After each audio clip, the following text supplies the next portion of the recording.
ผ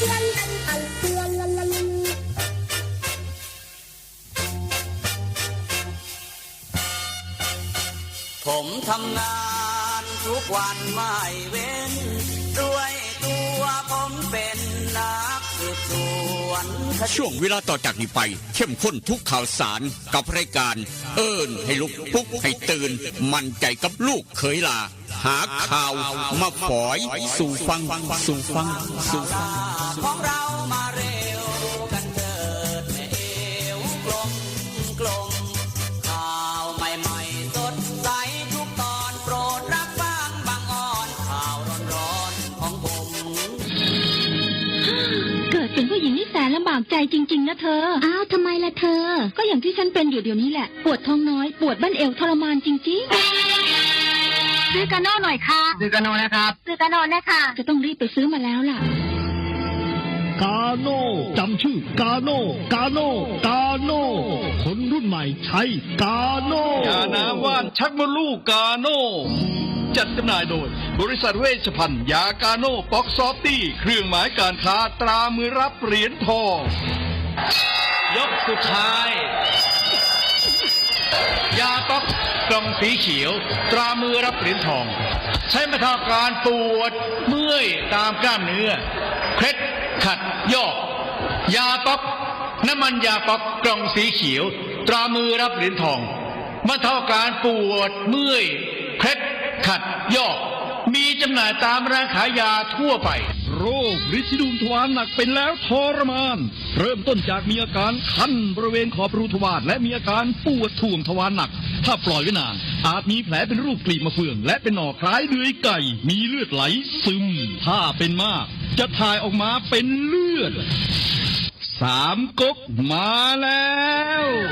ยาเม็ดบรรเทาฤทธิ์ดวงทวารหนักตรา3 ก๊กยาเม็ดบรรเทาฤทธิ์ดวงทวารหนัก3 ก๊กกรัม500ชนิดแคปซูลจัดจำหน่ายโดยบริษัทเวชภัณฑ์ยากาโน่ป๊อกซอฟตี้จำกัดเครื่องหมายการค้าตรามือรับเหรียญทองกล่องละ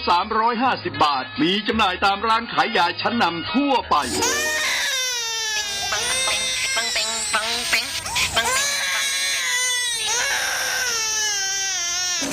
ลูกแอวลูกไห้เป็นไข้ไปหาหมอช่วยด้วยช่วยหน่อยคุณหมอไปคลินิกนายแพทย์จามิกรหรือว่าหมอดอดใจดีตั้งอยู่ตรงข้ามตลาดสดสีช่องใหม่ไปมาหางายตรวจรักษาโรคทั่วไปเด็กผู้ใหญ่ผู้สูงอายุความดันเบาหวานตรวจน้ำตาลในเลือดโรคทางเดินอาหารทางเดินหายใจปวดกล้ามเนื้อคอกระดูกเสื่อมมีวิตามินบำรุงผิวบำรุงร่างกายบริการส่งตรวจเอ็กซเรย์คอมพิวเตอร์ตรวจคลื่นแม่เหล็กไฟฟ้าไปคลินิกนายแพทย์จามิกรอยู่ตรงข้ามนาตลาดสีช่องใหม่ตรวจดีมีมาตรฐานบริการเหมือนญาติพี่น้องเปิดบริการสู้มือต้องไปหาหมอดอดใจดีสอบถามได้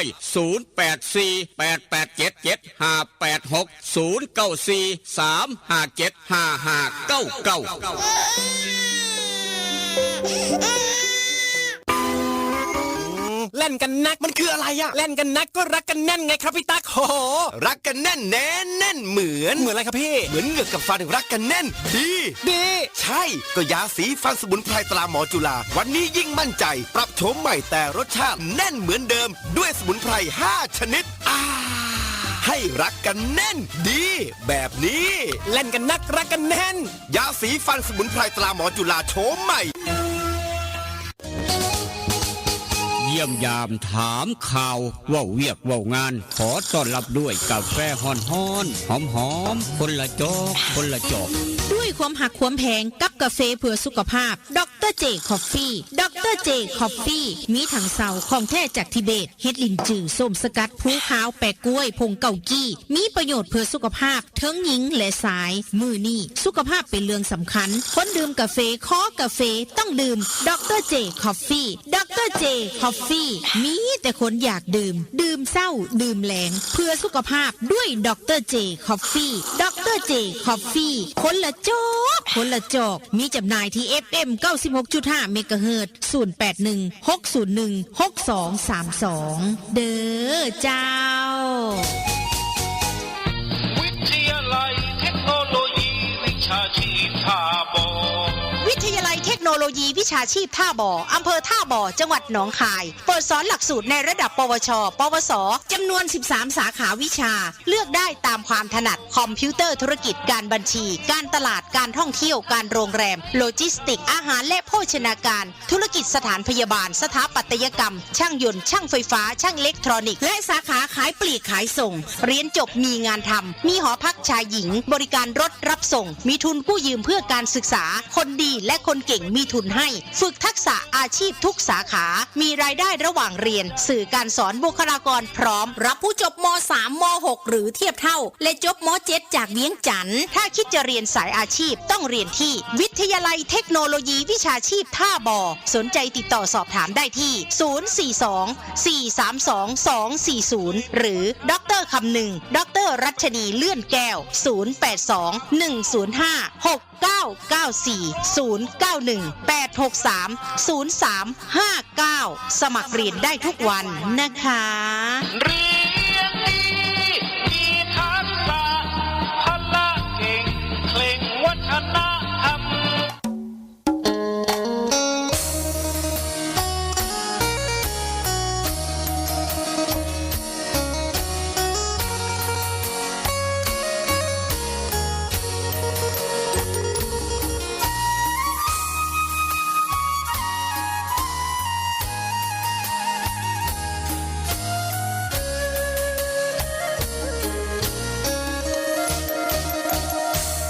นั่งจอคอคือทอดแทนอคือทอดผู้สาวเย็นลมหนาวกินข้าวแรงแล้วยังบ่นอน2 ทุ่มครึ่งเอารูปผู้สาวเบิ่งแล้วอ่อนสอน3 ทุ่มก่อนเปิดใต้หมอนเอาจดหมายมาอ่านนั่งโกโซขึ้นหอดพะโลเฝ้าแต่รำพึงหอดตี 1เฝ้าคิดถึงคำเคยเว้ากันตี2 คล้อยเขียนจดหมายน้อยไปถึงนุ่งครานตี3 ผ่านอ่านทบทวนแล้วเขียนใหม่อีกทีคิดฮอดอีหลีเพราะอ้ายนี้บ่เคยหักใครคือทอดหลายเพราะขวัญใจเจ้าคือชีวีคือทอดสิเป็นสิตายเพราะห่างไกลกันนานเป็นปีคิดฮอดทุกวินาทีลมหนาววีอ้ายแห่งคิดฮอดแนั่งทรงลงหลับบ่ลงกระวนกระวายตี5เลยไปย้อนคิดหลายสายตาอย่างแข็งหนาวเย็นจ้อยลมวอยวอยคิดฮอดแห้งแห้ง6 โมงเช้าตะเวนแดงแดงคิดฮอดคำแพงจนสอดแจงจางตาอย่านอนตื่นสายอย่าอายทำกินอย่ามินเงินหน่อยอย่าคอยวาสนาสุขสบายมันเสมอมันเธอเก่าครับผู้ขาลูกเคยลานามนคนทำข่าวกลับมาเว้านำผู้เจ้าดังเดิมได้เวลาสำเนียงแม่ตู้เตรียมพร้อมเรียบร้อยครับยามวันเช้าหนาวเย็นจ้อยๆครับอากาศเปลี่ยนแปลงกันอยู่ตลอดได้เสื้อกันหนาวถ้าอย่ามองสเลดพังพรสวมหน้ากากอนามัยใส่แมสล้างมือด้วยเจลล้างมือครับยาชะลาใจยากัดตกป้องกันPM 2.5 พร้อมป้องกันPM 2.5 พร้อมแล้วก็ป้องกันโรคภัยไข้เจ็บต่างๆครับจากโรคหยังเป็นโรคหยังพี่น้องสมหลายคักแต่ละมือเป็นตาย่านครับเพราะฉะนั้นดูแลสุขภาพร่างกายเจ้าของอย่าประมาทชีวิตและทรัพย์สินก็แล้วกันหอบเอาข้าวเข้าเท้าหอนสนใจได้ขาดทุกเทกยางปกเป๊กขามทงกุนมาครับท่ามกลางอุณหภูมิเช้ามื้อนี้17 องศาครับ17 องศาเซนเซียสโอกาสฝนตกลิมมาลอกปอกแปกประมาณ 10% มีเมฆเป็นส่วนมากนี่คือสภาพดินฟ้าอากาศทางสีชะไมแล้วก็พี่น้องทางเวียงจันทน์เหลียวเห็นกันครับสีชะไมเวียงจันทน์บ้านใกล้กันไปพุ่นกินปลามาพี่กินข้าวครับตุ่มหอมหักแพงแบ่งปันฟังน้ำกัน96.5ตลอดอุณหภูมิทอกันทุกอย่างทุกแนวคือกัน ศรีชมัยเวียงจันทร์ครับเอาละครับเป็นยังไงก็ยากก็ตามสภาพดินฟ้าอากาศเวียงจันทร์ศรีชมัยทอกันลูกขลากับฟ้ามานั่งเว้านั่งจาทางห้องทรง 96.5 เสียงจากบ้านหม้อแดนสยามรายงานโตอย่างเป็นทางการมาพร้อมกับกาโนปอกสบู่ซอฟตี้ยาทายพยาธิไวโซนิก3กกดาบ500แบบแคปซูลกินง่ายพี่น้องกองเป่ากับเป่าเก็บไว้เด้อ3กกดาบ500แบบแคปซูลกินง่ายของเวชภัณฑ์ยาเก็บไว้จะได้มีประโยชน์ครับมีประโยชน์กับพี่กับน้องคนใส่เวชภัณฑ์ยากาโนปอกสอบตีจำกัดทุกร้านขายยาทั้งเวียงจันทร์มีขายฝากพี่น้องไว้แต่ว่าขันอยากได้ยาสีฟันหมอจุฬากาแฟดรเจเพื่อสุขภาพข้อกาแฟคนกินกาแฟดื่มกาแฟดรเจแต่ว่ายาสีฟันหมอจุฬาสูตรดั้งเดิมสูตรเอกตา2สูตรกาแฟดรเจศูนย์ใหญ่อยู่ห้านขายยาใสสะอาดตลาดแรงหนองด้วงพอค้าแม่ขายทุกร้านค้าร้านขายครับมีจำหน่ายขายกันไปเอามาจำหน่ายขายกันอยู่ร้านขายยาใสสะอาดว้าวแค่นี้พี่น้องหูจักดีปันยังราคาทองคำพี่น้องทะลุ 80,000 กว่าละ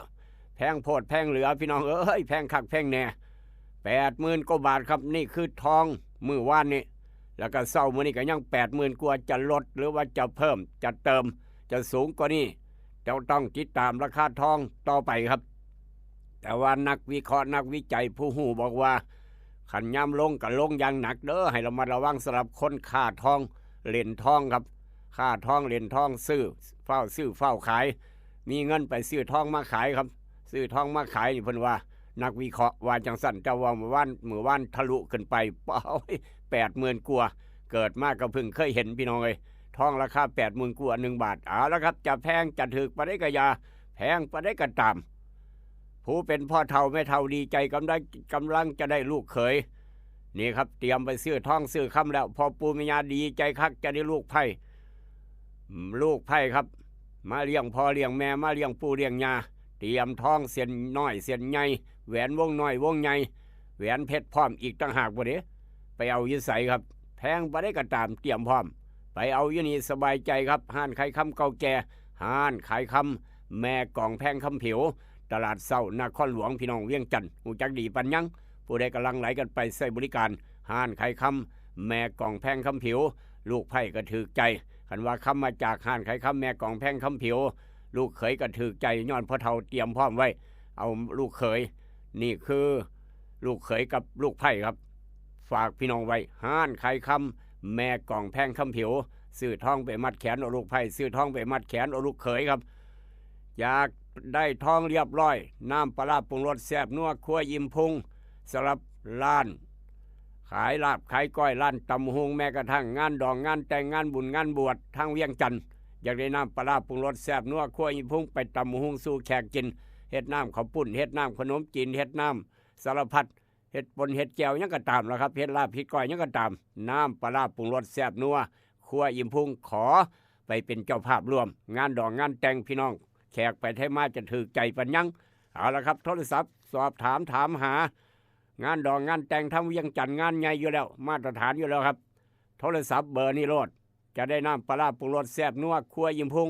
ไปร่วมงานไปเป็นเจ้าภาพนำครับ552022820 ทางเวียงจันทร์ขามมาทางศรีชมัยเมื่อนี้คลินิกนายแพทย์จามิกรคุณหมอดอดใจดีวันศุกร์มื้อนี้เปิดคลินิกตามปกติภาคเช้า 7 โมงเช้าฮอด 8 โมงครึ่งยามมื้อแลง 5 โมงแลงฮอด 2 ทุ่มครึ่งหลวงพี่หลวงพ่อไปใช้บริการก็ได้รักษาฟรีคุณหมอดอดถวายการรักษาฟรีทุกวันศีลน้อย8คำ15คำอยู่คลินิกนายแพทย์จามิกรครับพี่น้องทั้งฝั่งไทยพี่น้องทั้งเวียงจันทร์บอกหลวงพี่หลวงพ่อได้รักษาฟรีครับ8คำ15คำทุกวันศีลน้อยวันศีลใหญ่เว้าแค่นี้พี่น้องหูจักดีปัญญังมักกะทาโยวัดไปบอกหลวงพี่หลวงพ่อผู้ใหญ่บ้านกำนันไปบอกเจ้าอาวาสวัดอยู่แต่ละวัดจะได้บอกอยากรักษาฟรีอยากดูแลฟรีต้องมาวันศีลน้อย8คำ15คำยกเว้น2โรคความดันกับเบาหวานครับแต่ว่าหลานน้อยใครพ่อแม่เป็นใครเศร้ามื้อนี้ไปหาคุณหมอดอนได้โทรศัพท์จองคิวสอบถามปรึกษาเบอร์เก่าเบอร์เดิม083-676-9581 ออกจากคลินิกนายแพทย์จามิกรหันเนื้อไปลาบไปก้อยงานบุญงานบวชโดยเฉพาะบุญพระเวทบุญเดือน4เตรียมเนื้อสดๆหมูสิมาเยี่ยมมายามเซียวจะมาหา ลาบก้อยซุ่มกับเซียวกินกับเซียวนี่ครับเป็นจังสั้นทางบ้านดอนกอบ้านโนนสวรรค์กำลังจะมีบุญใหญ่มีมวยพร้อมยามมื้อคืนอย่าลืม14กุมภาพันธ์วันวาเลนไทน์พอดีมาเอาเนื้ออยู่ไสครับอูดเนื้อสดทางโค้งบัดวัดพร้าวโทรจองไว้ล่วงหน้ารถเสียวหลายปานใดเอา5กิโล10กิโล20กิโล100กิโลก็ว่าไปเตรียมรับแขกเตรียมรับเซียวเตรียมรับพี่น้องมากินข้าวยามมื้อแลงเบิ่งมวยครับ14กุมภาอยู่ทางสำนักสงฆ์ดอนกอโนนสวรรค์หลังโรงเรียนดอนกออยากได้เนื้อเตรียมโทรศัพท์หาเสียอูดเนื้อสดไว้เสียวหลายปานใดครับเสียอูดจะได้ไปส่งฮอดเฮือนฮอดบ้านทางบ้านดอนกอบ้านโนนสวรรค์งานบุญพระเวทบุญประจำปีแต่ละวัดเตรียมพร้อมอยากได้เนื้อสดสดงานดองงานแต่งอยากได้เนื้อสดสดไปอูดเนื้อสดทางโค้งวัดพระพร้าวเสียอูดใจเกินล้านคุณ2กิโลละ200 บาทเท่านั้นด่วนก็แล้วกันครับจากทางออกจากอูดเนื้อสดอยากได้หนังไปสายงานบุญประจำปีบุญพระเวทราคาถึกๆในพื้นที่สีชมายทาบอโพดตากเพียง 3,500 บาทต้องแอร์ภาพยนตร์บ้านหัวไส้เท่าแก่แอร์เฮาพี่น้องไปใช้บริการกันได้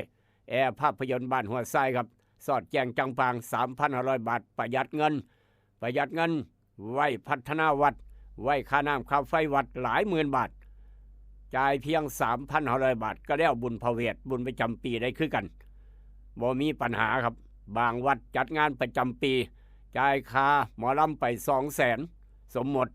จ่ายค่าหมอลำซิ่งย่ำเวียนไป 50,000 จ่ายค่านั่นค่านี่บนในไทยบุญพระเวทปีนี้เท่าไหร่เหลืออยู่5 บาทนะว่าซั่นว่าเหลืออยู่500เหลืออยู่600โอ้ยจะมันคักเฮ็ดบุญครับเหลือเท่าไหร่เหลือเงินเขาวัด500 บาทก็เลยมอบให้หลวงพ่อแล้วล่ะเพิ่นว่าจังซี่ก็มีคือกันเอาเพราะฉะนั้นก็ลองพิจารณาเบิ่งประหยัดค่าใช้จ่ายครับแล้วบุญพระเวทได้คือกันเอาหนังไปฉายสอดแจ้งจังปังเพียง 3,500 บาทต้องแอร์ภาพยนตร์บ้านหัวไส้ออกจากแอร์ภาพยนตร์บ้านหัวไส้เดินทางต่อครับลูกหลานจบม.3 ปีนี้กำลังจะสอบปลายภาคจบม.3 จบม.6 เรียนต่อใกล้บ้านประหยัดค่าใช้จ่ายกู้เงินยืมเรียนได้ไปวิทยาลัยเทคโนโลยีวิชาชีพทบกับดร.คำนึงดร.ราชนีรับประกันคุณภาพรับบ่อันง่ายมาจากมืออื่นก็ได้คือกันพี่น้องเวียงจันทร์ลูกหลานจบม.7 มาเรียนต่อปวสต่างประเทศใกล้บ้านพ่อแม่มาเยี่ยมมายามครับกินข้าวแรงทางทบศรีชมัยสกรค่อยเดินทางกับเวียงจันทร์กันยังทันนี่คือได้มาปวสเรียนต่อระดับปริญญาตรีโทเอกได้คือกันได้ความรู้พร้อมจบไปอาจจะเป็นเฒ่าแก่ใหญ่ตั้งบริษัทขายปีกขายส่งตั้งดูแลกิจการงานสั่งดูแลกิจการเป็นผู้จัดการโรงหลอกโรงแรมหยังก็ว่ากันไปเจ้าของสำนักการบัญชีก็ว่าไปนี่การค้าการขายโอ้หลายอย่างเลยเนี่ยพี่น้องในโลกยุคปัจจุบันขอให้คำว่าขยันความยากจนย่อมไม่มีในหมู่คนขยันถ้าจบจากวิทยาลัยเทคโนโลยีวิชาชีพทบดร.คำนึงจัดหนักจัดเต็มรับประกันคุณภาพเฝ้าไปสมัครล้วนกันแล้วกันจบมาปีกายปีก่อนได้เบิดพี่น้องคำว่าเรียนหนังสือไม่มีคำว่าสายเกินไปสำหรับการเรียนท่ามกลางอุณหภูมิสมนีเปรียบเทียบบ้านเฮาสีชมัย17เวียงจันทร์เท่าไหร่ครับเวียงจันทร์กัน17องศาคือกันทอกันทุกอย่างทุกแนวปานบ้านติดกันปานบ้านใกล้กันอยู่แล้วเหลียวเห็นกันครับ17องศาเวียงจันทร์สีชมัยไปเบิ่งทางผาตากเสือครับผาตากเสือเดียวนี้18ยอดภูผาตากเสือ18องศาครับจักหนาวจักร้อนพี่น้องภาคพื้นดิน17เวียงจันทร์ก็17แต่ว่าผาตากเสือ18ไปเบิ่งทางผู้เรือยอดผู้เรือครับไปเบิ่งทางผู้เรือจังว่าเลยมองเทอร์โมมิเตอร์ใหญ่หนาวต่ำนัดอยู่แล้วผู้เรือยกให้เพิ่นความหนาวความเย็น13ยอดผู้ผาตากเสือ18ผู้เรือ13ภาคพื้นดิน17เวียงจันทร์17ไปเบิ่งทางญี่ปุ่นจะหน่อยครับญี่ปุ่นเป็นยังไงญี่ปุ่นถูกใจท่านกำนันพึกกำนันพึกเมื่อวานเวียกขนาดเมื่อวานเราไปเป็นทีมงานกู้ภัยที่กำนันพึกท่านกำนันพึกไปทีมงานกู้ภัยหัวหน้าสุริยาพร้อมบ่หรือจังได๋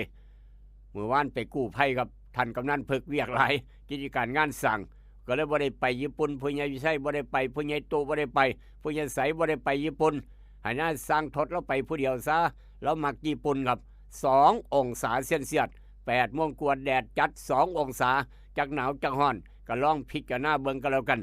จังหวัดตาเลโอ้ยภาษาสำนานญี่ปุ่น2 องศาซาอุห้วยฮ้อนบ่ได้ผมก็อยู่ได้มาถึง20กว่าปีแล้วพันยังว่าตาเลบ้านดอดกอครับประมาณนั้นเด้ทางญี่ปุ่น2 องศาข้ามไปเบิ่งทางสวิตเซอร์แลนด์ครับสวิตเซอร์แลนด์เดี๋ยวนี้กำลังจะฮอดตีหนึ่งครับทางสวิตกำลังจะฮอดตีหนึ่งจักหนาวจักฮ้อนพี่น้องยังบ่ฮอดตีหนึ่งครับพี่น้องทางสวิตกำลังนอนหลับฝันหวานอยู่เดี๋ยวนี้อุณหภูมิทางสวิตเซอร์แลนด์ท่านพ่อเช็ดกันนรงค์บ่ไหวย่อมแพ้นอนเฝ้าสวนปามบ้านกองนางดีกว่าผู้ใหญ่ม้วนบ้านฝางก็นอนเฝ้าสวนปามดีกว่าไปบ่ไหวครับ1 องศาเซนเซียสนี่คือทางสวิตเซอร์แลนด์มีเมฆบางส่วน1 องศาครับจากหนาวจากร้อน1 องศาก็ลองพิจารณาเบิ่งกันแล้วกันเอามาเว้าสู่กันฟังประจำเช้าวันที่30เดือนมกราคมพุทธศักราช2569ตรงกับวันศุกร์ขึ้น12ค่ำเดือน3ปีมะเสงตำราพ่อแม่ครูบาอาจารย์มื้อนี้เป็นวันธงชัยวันอาทิตย์ดีครับเลิกดีเปิดสถานบันเทิงเปิดร้านคาราโอเกะเปิดคับเปิดบาร์เปิดในภาษาดีปัญญังเปิดการท่องเที่ยวดีเปิดบ่อนการพนันดีเปิดธนาคารเปิดโรงรับจำนองจำนำดียิ่งนักแลมื้ออื่นมื้อสุดท้ายมื้อสิ้นเดือนมกราคมกำลังจะผ่านไปครับ31 มกราพี่น้องอยากเปิดปั๊มน้ำมันดีปั๊มน้อยปั๊มใหญ่เปิดอู่ซ่อมรถซ่อมสีเปิดร้านล้างรถร้านซ่อมเครื่องยนต์กลไกเปิดอุปกรณ์การก่อสร้างเครื่องขายเครื่องร้านเครื่องก่อสร้างขายเครื่องก่อสร้างดับเบิลดียิ่งนักแลนั่นคือมื้ออื่นวันเสาร์แต่ว่ามื้อนี้วันศุกร์เปิดธนาคารเปิดร้านจำนองจำนำเปิดบ่อนคาสิโนดีเปิดร้านคาราโอเกะเปิดคับเปิดบาร์เปิดในภาษาดีเปิดธุรกิจการท่องเที่ยวเฮ็ดทัวร์ดีปัญญังมื้อนี้นี่คือมื้อนี้ครับมื้ออื่นเป็นจังซั่นมื้อนี้เป็นจังซี่ก็ลองพิจารณาเบิ่งตำราเลิกงามยามดีพ่อแม่ครูบาอาจารย์เพิ่นเขียนไว้บันทึกไว้ว่าจังซั่นก็ลองพิจารณาไม่เชื่ออย่าลบหลู่หรือว่าเจ้าเลิกสะดวกก็แล้วแต่ตามอัธยาศัยไม่ผิดกฎหมายครับแต่ว่าหลานชายหลานสาวคลอดมาเมื่อคืนลืมตาเบิ่งโลกเมื่อคืนพี่น้องเอ้ยขอแสดงความดีใจนำได้หลานชายหลานสาวผู้พัดตู้แม่ตู้ก็ดีใจพ่อปู่แม่ย่าก็ดีใจขอได้หลานชายคือเจ้าเลยเด้อขอได้หลานสาวคือเจ้าเลยเด้อเพิ่นว่าคุยใส่กันเด้ก็ย่ำไปวัดไปตักบาตรลูกสาวเราเป็นจังได๋เพิ่นโอ้ลูกสาวขอได้หลานแล้วเพิ่นว่าขอได้หลานน้ำมูแล้วเพิ่นคุยใส่หมู่หั่นนะประมาณนั้นเอาขอแสดงความดีใจนำกันแล้วกันแต่ว่าคลอดมาเมื่อคืนครับอยู่โรงพยาบาลเดี๋ยวนี้โรงพยาบาลอยู่โรงหมอครับอยู่หม่องใดก็อย่าเกิดอยู่ไสก็ตามนี่คือดวงวาสนาบักคำน้อยหลานชายหลานสาวสำหรับเท่าเฮืองเท่าหมอนเงียบเท่าเฮืองเท่าหมอนตลาดสมอนจะเฝ้าคุยยังบ่ได้หลานน้ำหมู่ใจเย็นๆจังหน่อยมื้อคืนยังบ่ได้หลานเท่าเฮืองเท่าหมอนเฮาอย่าเฝ้าคุยครับนี่ฟังรายการไปพร้อมเอากาแฟดร.เจไปนำเงียบๆจังหน่อยสำหรับอาจารย์พิญโยกระดานดำขึ้นมาดินสอหินขึ้นมาครับมานั่งขีดเขียนบวกลบคูณหารนั่งสมาธิน้อยหนึ่งได้ออกมาไว้จังซี่ได้ไม่ใหญ่เด้อสำหรับพี่น้องได้หลานชายดวงวาสนาบักคำน้อยครับเอาไปเปิดเบิ่งจังหน่อยได้จักจอมนั่นน่ะบักคำน้อยเฮามี2 จอม 3 จอมบ่จอมอยู่หัวผมดำปี๊ดปาดโทแย้มแดงจอยไว้เป็นตาหักขนาดใหญ่ขึ้นมาบักคำน้อยครับเป็นคนเจ้าสู้2 คำแรกเจ้าสู้ขนาดมีจักจอมไปนับเบิ่งมักมวนมักเว้ามักคุยซื่อสัตย์ใจบุญมีสติปัญญาดีกระชับกระเฉงว่องไวครับมีวิชาการต่างๆไฟสูงจักเจ็บออมมีหน้าที่การงานดีมาเฮ็ดอีหยังตามใจเจ้าของนี่คือดวงวาสนาบักคำน้อยอายุหลายขึ้นจะเป็นคนดีมีทรัพย์มากยิ่งนักแลแต่ว่า2 คำแรกเจ้าสู้ประตูดินครับ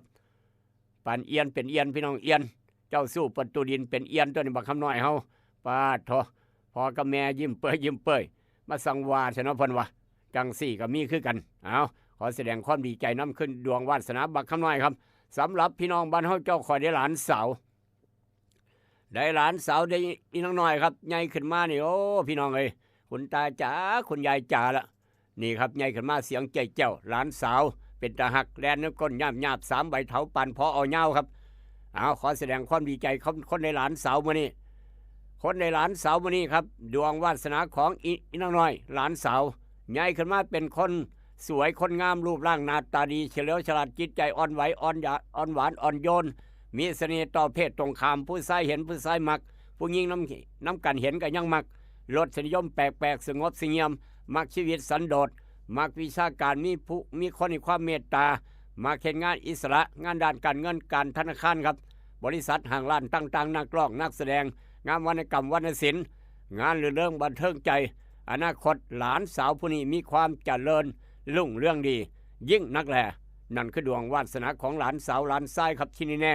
เลี้ยงในน้ำนมแม่เอาคักเอาแคนกระโลดสมองจะได้ดีปัญญาจะได้เลิศขอแสดงความดีใจน้ำอีกรอบหนึ่งสำหรับพี่น้องบ้านเฮาเจ้าคอยที่เกิดวันศุกร์ผู้ใดเกิดวันศุกร์ยกมือขึ้นกันหน่อยโอ้ทราบลาบคนเกิดวันศุกร์หลายคักพี่น้องเลย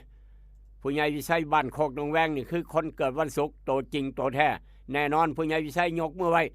พี่น้องบ้านโคกหนองแวงร้องเพลงแฮปปี้เบิร์ธเดย์ให้ผู้ใหญ่วิชัยจะหน่อยเราจะไปเอาอูฐเนื้อสดเอาเนื้อสดจากอูฐมาเลี้ยงเบิดหมู่บ้านบ่นี้เลยจังไดเพราะว่าวันไข่วันเกิดเรา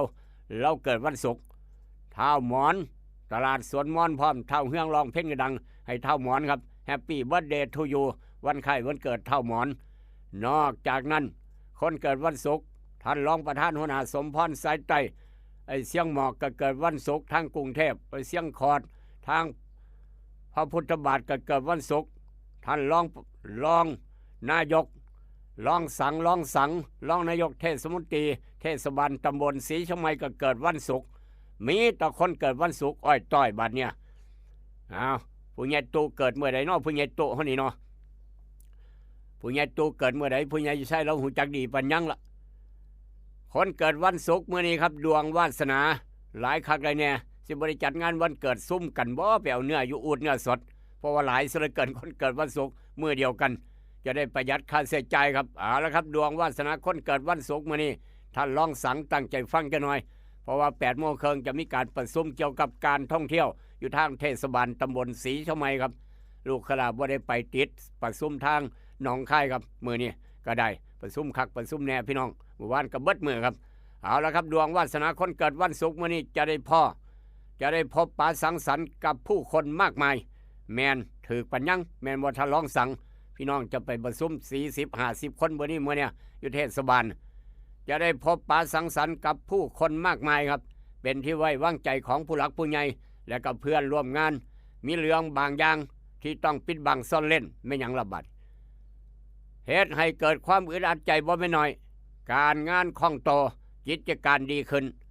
ศัตรูกลับกลายเป็นมิตรผู้ใดเคยเป็นศัตรูจะเป็นมิตรคนเกิดวันศุกร์เบิดสุขคนหักแพงกลับมาหักแพงคือเก่าผู้ใดเป็นศัตรูกลับกลายมาเป็นมิตรได้ปรับปรุงตกแต่งที่อยู่อาศัยให้ดูดีมีความสะดวกสบายขึ้นเบิงสดใสล่าเริงจะได้รับของฝากของขวัญยิ่งนักแลนั่นคือดวงวาสนาคนเกิดวันศุกร์อาจารย์พินโยบอกไว้ลูกเคยด่าบอกต่อครับเสือบ่เสือเป็นอีกเรื่องหนึ่งด้วยความหักความแพงกับกาโนปอกสบู่ซับที่ยาทายพยาธิไวสุนิก3 กอกยาสีฟันหมอจุฬากาแฟดรเจทุกร้านค้าทุกร้านขายยามีขายบอกว่าพี่น้องทางฝั่งไทยพี่น้องทางนครหลวงเวียงจันทร์คลินิกนายแพทย์จามิกรคุณหมอดอนเจดีมื้อนี้วันศุกร์เปิดทั้งภาคเช้าภาคยามมื้อแลงครับเบอร์จองคิวได้0836769581วันนี้ในอดีตย้อนไปพาพี่น้องย้อนไป30 มกราคมปีพุทธศักราช2449แต่เฮาเจ้าข่อยยังเป็นลมเป็นแรงยังบ่เกิดจักคนหนุ่มน้อยกระดันดำมาศอกจักรพันธ์ข้าเข่าก็ยังบ่เกิดคือกันผู้ยิมวนบ้านฝางเกิดผู้เดียวครับ2449พุทธศักราช30 มกราปีนั้นสมัยนั้นพระพี่น้องย้อนยกจะหน่อยวันนั้นในอดีตในหลวงรัชกาลที่5ครับในหลวงรัชกาลที่5ทรงพระกรุณาโปรดเกล้าให้บริษัทสมัยนั้นครับแบงก์สยามกำมาจนจำกัดให้บริษัทแบงก์สยามกำมาจนจำกัดประกอบธุรกิจธนาคารพาณิชย์30 มกราคม 2449ครับบริษัทนี้ครับแบงก์สยามกำมาจนจำกัดประกอบธุรกิจธนาคารพาณิชย์ได้อย่างเป็นทางการมองแรกของประเทศไทยนับเป็นธนาคารแห่งแรกมองแรกธนาคารแรกของประเทศไทยเกิดขึ้นในประเทศสยามนี่แหละครับณวันนี้ปัจจุบันนี้ เป็นความรู้นักเรียนนักศึกษาจำไว้จะหน่อยแบงก์สยามกำมาจนเป็นธนาคารแห่งแรกของประเทศไทยเดี๋ยวนี้ซื้อหยังครับธนาคารไทยพาณิชย์พี่น้องไทยพาณิชย์ไทยพาณิชย์สีม่วงนั่นแหละครับสัญลักษณ์คือสีม่วงไทยพาณิชย์เป็นธนาคารแห่งแรกเทือแรกของประเทศไทยครับธนาคารไทยพาณิชย์ก็คือปัจจุบันตั้งแต่ก่อนแบงก์สยามบริษัทแบงก์สยามกำมาจนจำกัดประกอบธุรกิจเป็นธนาคารอย่างเป็นทางการณวันนี้ชื่อว่าธนาคารไทยพาณิชย์พี่น้องหูจักดีปัญญังไทยพาณิชย์เอามาเว้าสู่กันฟังครับวันนั้นในอดีตแต่ว่ามื้อนี้ปัจจุบันพี่น้องมีข่าวด่วนน้ำบ่ไหลไฟบ่สว่างหนทางบ่ดีท่านกำนันพึกกินข้าวแซ่บนอนหลับบ่เนาะท่านกำนันพึกเขานี่เนาะสงสัยกินข้าวแซ่บนอนหลับอยู่เพิ่นได้ไปแถวริมฝั่งโขงเมื่อวานนี่เป็นข่าวใหญ่ครับเป็นข่าวใหญ่เดี๋ยวจะเว้าสู่ฟังในช่วงต่อไปท่านกำนันพึกเราไปเฮ็ดอีหยังเมื่อวานนี้อยู่แถวริมฝั่งโขงพร้อมกับทีมงานกู้ภัยพร้อมอีกต่างหากประมาณนั้นครับแต่ว่าคันมีข่าวด่วนน้ำบ่ไหลไฟบ่สว่างหนทางบ่ดี0816016232ครับ0816016232ทางหนองบึงน้อยจิตอาสาครับกำลังเปิดดังๆเต็มท้องให้ท้องนาท้องหนองบึงน้อยเฮาอยู่นี่มีแห้งบ่เนาะท้องหนองบึงน้อยท่านผู้ใหญ่ใสคือสิเศร้าเมื่อยละผู้ใหญ่ใสเศร้าเมื่อยผู้ใหญ่โตเศร้าเมื่อยท่านกำนันพึกยังบ่เศร้าเมื่อยนอกจากนั้นทางอำเภอทบครับแถวบ้านเทวีดอนขมบ้านเดือบ้านดงหวายหมองขายไม้เก่าพี่น้องทางอำเภอบ้านผือน้ำสมนายุงทางผาตั้งดงต้องห้วยเสงัวทางเทศบาลตำบลสังคมครับพี่น้องในเขตเทศบาลฟังก็ได้พี่น้องทางอำเภอเมืองหนองคายโพ้นทางตลาดทางหาดคำครับตำบลหาดคำทางวัดธาตุฟังรายการให้ลูกปุ๊กให้เตือนตลอดขอบุญขอบคุณหลายแถวท่าเสด็จพร้อมพี่น้องทางตำบลหาดคำกับโทรศัพท์มาเว้าสู่กันฟังรายงานตลอดช่วงนี้กำลังเข้มข้นน้ำสภาพกาแฟพี่น้องโสกันเรื่องการบ้านการเมืองระดับประเทศครับถ้าไปทางเดียวกันม่วนเพราะฉะนั้นถ้าไปคนละข้างให้ทำท่ายางหนีซะก่อนกินกาแฟเราเฝ้ายางหนีรถขับไปคนละข้างย่านไปแนวไม่ครับย่านไปแนวไม่ถ้าไปข้างเดียวกันม่วนปัญญังมีความสุขในการเอากาแฟสภาพกาแฟครับขออนุญาตเดินทางต่อถ้าพี่น้องมีข่าวด่วนน้ำบ่ไหลไฟบ่สว่างหนทางบ่ดีแล้วว่าขับรถไปเห็นไฟใหม่ควรโกบอยู่ข้างถนนโทรมาบอกครับบอกเทศบาลเพิ่นจะได้ไปดับซอยกันดับ PM 2.5 บ้านเฮาขึ้นซื้อบ่เด้ทางบ้านเฮาขึ้นซื้อบ่อยากให้เพิ่นเว้าให้ครับผู้ใดเห็นไฟใหม่อยู่ไสใหม่ป่าใหม่หยังควรโกบอยู่ไสผู้ใดเผาอยู่หยังเผาอยู่ไสกลางหมู่บ้านหรือว่าผู้ใหญ่บ้านซอยบอกเจ้าหน่อยครับเพิ่นห้ามเผาช่วงเนี้ยห้ามเผาผิดกฎหมายผิดกติกาพร้อมเผาป่าเผาขยะควรโกบให้ว่าบ่ได้สนใจผู้ใดเผาอย่างเดียวนี่ครับ PM 2.5 สีช่องไม้นี่ขึ้นซื้อหนองคายติดอันดับเพราะฉะนั้นซอยกันพี่น้องร่วมด้วยช่วยกันอย่าเฝ้าเผาครับหน้าแรงอันตรายคักย่านใหม่ย่านขยายวงกว้างย่านดับบ่หวาดบ่ไหวใหม่เทียงหน้าน้อยใหม่ทงไห้ทงหน้าใหม่หัวใหม่สวนใหม่เฮือนใหม่บ้านสารพัดนึกอดสดตามมาแมนบอทันร้องสังหรือว่าจังไหนเอาละครับขออนุญาตเดินทางต่อครับช่วงกำลังถ่าสาย0816016232ไปสำรวจตรวจสอบหน้าหนึ่งของไทยรัฐเสาร์มื้อนี้เพิ่นว่าจังไหนแน่ครับพอตู้ไม่ใหญ่บ่ได้เบิ่งหนังสือพิมพ์บ่ได้อ่านหนังสือพิมพ์ขึ้นหน้าหนึ่งของไทยรัฐเทเลอร์เมื่อกี้เว้าเรื่องธนาคารขึ้นหน้าหนึ่งของไทยรัฐกับธนาคารช่วงนี้ธนาคารกำลังเช็คกันบุญครับเช็คกันบุญเพราะว่าเงินออกหลายกกต.ขอข้อมูลธนาคารแห่งชาติครับสกัดทุนเทาซื้อเสียงเลือกตั้งขอใบ100ขอใบ500นี่เป็นข่าวครับกกต.ขอข้อมูลธนาคารแห่งชาติหรือว่าธนาคารแห่งประเทศไทยครับสกัดทุนเทาซื้อเสียงเลือกตั้งนี่เป็นข่าวครับขึ้นหน้าหนึ่งข่าวใหญ่เทเลอร์ของไทยรัฐนอกจากนั้นบนสุดลงล่างสุดนุ่นหลุยสูญเสียแท่ง9 เดือนแท่งลูก9 เดือนครับเป็นข่าวขึ้นหน้าหนึ่งของไทยรัฐเทเลอร์นอกจากนั้นล็อกทรชนลวงเด็กหญิงวัย12 ขวบ 12 ปีไปเอ็ดนะบ่แมนครับทรชน ลวงหลานน้อยหลานสาวน้อย12 ปีไปเฮ็ดแนวบ่แม่นถูกจับเรียบร้อยก็เครื่องบินกองทัพอากาศครับเครื่องบินกองทัพอากาศมองโลกต้องเสียนายทหารไป2 นายนำกันอยู่ทางภาคเหนือจังหวัดเชียงใหม่ครับเครื่องบินทหารอากาศปฏิบัติหน้าที่ตกอยู่กลางป่าทางภาคเหนือเชียงใหม่ต้องสูญเสียนักบินฝีมือดี2 นายครับขอแสดงความเสียใจกับครอบครัวญาติพี่น้องกองทัพอากาศพร้อมนี่คือหน้าหนึ่งของไทยรัฐเสาร์มื้อนี้จากไทยรัฐมาดวนไทยรัฐกับดวนไทยรัฐว่าจังได๋แต่ละพรรคการเมืองกำลังหาเสียงกันอย่างหนักกกตมีมติขอให้ธนาคารแห่งประเทศไทยแจ้งรายละเอียดปมพิรุธเลือกตั้งเบิกเฉพาะแบงค์ร้อยแบงค์500ครับเป็นข่าวมาตลอดนอกจากนั้นระทึกจังไหนครับอยู่หน้าล้าน4 ปี 4 ขวบหลานน้อย4 ขวบบิดคันเร่งมอเตอร์ไซค์เวสป้าหลายคนรู้จักดีมอเตอร์ไซค์เวสป้าปานมอเตอร์ไซค์ไอ้มดเอ็กไอ้มดแดงลักษณะจังซั่นละมอเตอร์ไซค์เวสป้านี่เนาะไอ้มดเอ็กไอ้มดแดงสมัยนั้นครับระทึก4 ขวบบิดคันเร่งเวสป้าจอดไว้บ่หรือจังได๋4 ขวบบิดคันเร่งมอเตอร์ไซค์เวสป้าติดเครื่องผู้ใดติดเครื่องครับจอดมอไซค์ติดเครื่องบ่ดับเครื่องบาดนี่เจ้าของมอไซค์ลงไปซื้อของอยู่ในศูนย์การค้าอยู่ในร้านค้าร้านซุปเปอร์ยังกะยาติดเครื่องถิ่มไว้หลานน้อย4 ปีจังมาไซค์ครับไปเร่งซะแล้วไปเร่งมอเตอร์ไซค์บิดคันเร่งว้ายพี่น้องเอ้ยแล่นทะลุกระจกร้านสะดวกซื้อมุนเอเล่โอ้ยสมันคักก็ยังว่าบัดเป็นจากเรื่องน้อยกลายเป็นเรื่องใหญ่นี่แหละครับมอไซค์สตาร์ทไว้หลานน้อยบ่ฮู้จักอีโหนเนี่ยยังม่วนขึ้นย่างไปฮู้จักบิดคันเร่งเห็นแต่พ่อบิดอยู่ซื่อนี่เห็นแต่แม่บิดมองนี่หลานน้อย10 ปีบิดคันเร่งซะแล้วเกียร์อัตโนมัติว้ายแล่นเข้าล้านพุ่นครับเป็นเรื่องใหญ่ให้ระวังเด้อพี่น้องสตาร์ทรถไว้มีหลานน้อยไปนำให้ระวังครับให้ระวังอย่าชะล่าใจอย่าประมาทก็แล้วกันมุนเอเล่ครับมอไซค์กะมุนร้านค้ากะมุนกระจกกระแตกเป็นข่าวเป็นอุทาหรณ์จากเหตุการณ์นั้นมาทางเหตุการณ์นี้ครับจากเหตุการณ์นั้นมาทางเหตุการณ์นี้นี่ก็อีกเหตุการณ์หนึ่ง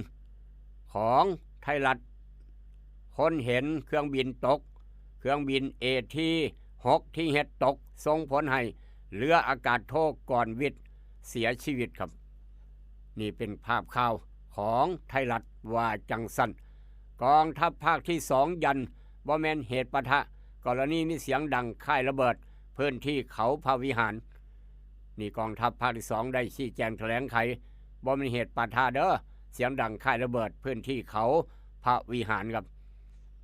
นั่นคือข่าวด่วนก็มาจากทางไทยรัฐจากไทยรัฐยกง่ายๆต่อไปทางเดลินิวส์เช้ามื้อนี้ครับเดลินิวส์บอกว่าจะนี่แน่เดลินิวส์เช้ามื้อนี้กกต.ขอข้อมูลธนาคารปมฮ้อนผู้ใดเบิกแบงค์100 500มโหฬารครับคาดกระจายเม็ดเงินลงพื้นที่เรียบร้อยนายกกำชับธนาคารเข้มแนะอย่าให้นี่เป็นข่าวนอกจากนั้นศาลฎีกาคุกคนละ50 ปีฎีกาสั่งจำคุกคนละ50 ปีแจ้งปาติกวิกตอเรียปิดฉากคดีฆ่าการสาวลงโทษหนัก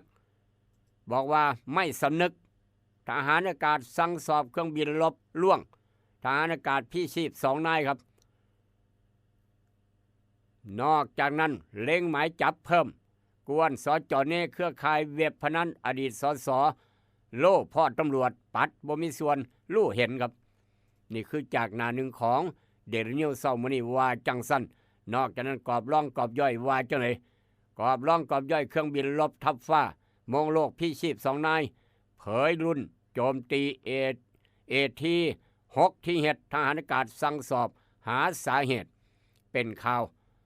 ปิดฉากคดีโลกีอ้างวิกตอเรียครับคุกปาติก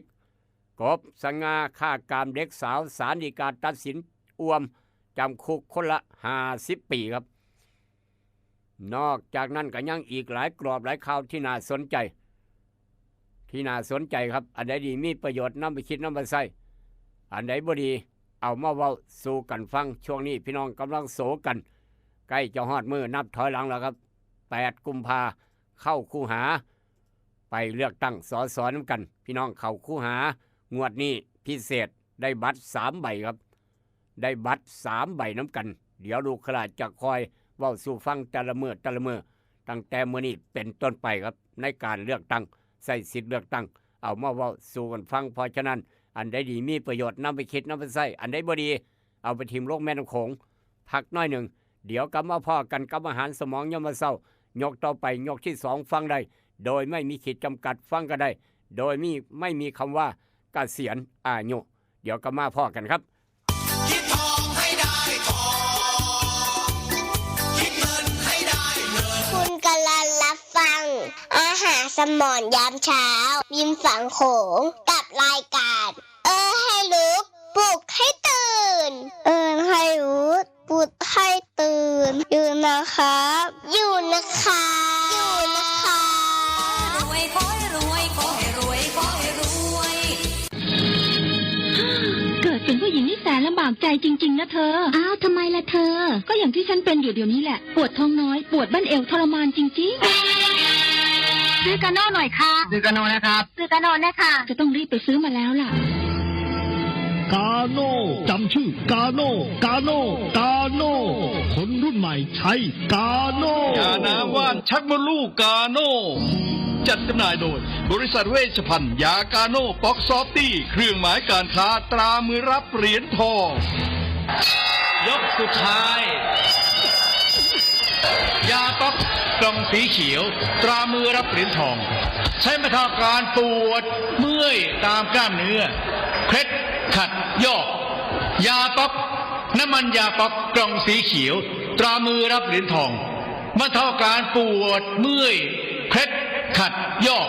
มีจำหน่ายตามร้านขายยาทั่วไปโรคฤทธิ์ดุมทวารหนักเป็นแล้วทรมานเริ่มต้นจากมีอาการคันบริเวณขอบรูทวารและมีอาการปวดท่วงทวารหนักถ้าปล่อยไว้นานอาจมีแผลเป็นรูปกลีบมะเฟืองและเป็นหน่อคล้ายเดือยไก่มีเลือดไหลซึมถ้าเป็นมากจะถ่ายออกมาเป็นเลือด3 ก๊กมาแล้วยาเม็ดบรรเทาฤทธิ์ดวงทวารหนักตรา3 ก๊กยาเม็ดบรรเทาฤทธิ์ดวงทวารหนัก3 ก๊กราม500ชนิดแคปซูลจัดจำหน่ายโดยบริษัทเวชภัณฑ์ยากาโน่ฟ็อกซอฟตี้จำกัดเครื่องหมายการค้าตรามือรับเหรียญทองกล่องละ350 บาทมีจำหน่ายตามร้านขายยาชั้นนำทั่วไปจะยอมถอดแหวนที่แม่เคยสวมนิ้วให้มั่นแฟนด้วยแหวนแม่เพราะเป็นคำแท้ๆ100%มีใบหับประกันจากห้านกล่องแพงคำผิวนครหลวงเวียงจันทร์แม่นแล้วคันได้คำจากห้านขายคำกล่องแพงคำผิวบว่าสร้อยข้อคำสร้อยแขนแหวนตุ้มหูหูประพันธ์ถูกสนิทลวดลายงามหลากหลายทุกทานมั่นใจ100%อยู่ตลาดเศร้าม2สั้น2ห้อง36หน้าลิฟห้านขายคำกล่องแพงคำผิวห้านขายคำกล่องแพงคำผิวยังหับซื้อขายแลกเปลี่ยนคำได้ราคาสูงทึกใจนอกจากนั้นยังหับออกแบบคำตีคำตามแบบตามสั่งที่ลูกค้าต้องการห้านขายคำกล่องแพงคำผิวมีเครื่องกวดเซ็กคำที่มาตรฐานคำทุกเส้นจึงผ่านการกวดสอบลูกค้ามั่นใจอยากได้คำแลกเปลี่ยนคำไปห้านกล่องแพงคำผิวแล้วจะบ่ผิดหวังอยู่ตลาดเศร้าม2สั้น2ห้อง36หน้าลิเพ่นง่ายสอบถามปรึกษาได้02-114-654555509012พอกล่องแพงแม่คำผิวหับห้องคุณภาพกับคำทุกเส้นเด้อเจ้า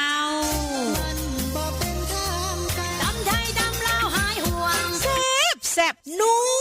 วมีไว้ในครัวของพี่น้องเลี้ยวบอน้ำปลาปรุงรสแซ่บนัวครัวอิ่มพุงแซ่บนัวครัวอิ่มพุงน้ำปลาปรุงรสแซ่บนัวครัวอิ่มพุงมี2สูตรน้ำปลาแซ่บนัวครัวอิ่มพุงสูตรแซ่บคูณ2ฟ้าสีส้มใส่ตำหมักหุงตำมั่วตำซั่วตำถาดตำสารพัดตำแซ่บห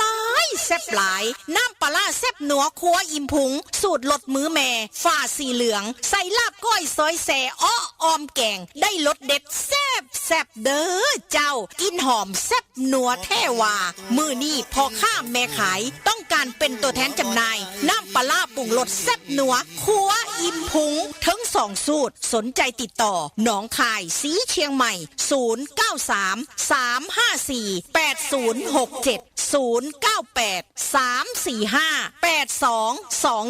นครหลวงเวียงจันทร์อยู่ห้านสิ้นดาดอิมพุงต่อหน้าห้านอาหารต้นตาลบ้านสีสมซืนถนนเก้าเลี้ยวเมืองสีโคตรโทรศัพท์552-02-820 แล้วจะได้น้ำปลาแซ่บนัวครัวอิมพุงน้ำปลาแซ่บนัวครัวอิมพุงทั้ง2สูตรนัวโหน่งถือใจนัวได้แซ่บได้ถือใจแท้ๆเด้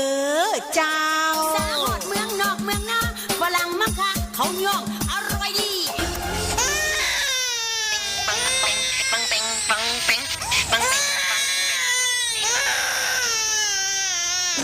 ลูกแอวลูกให้เป็นไข่ไปหาหมอช่วยด้วย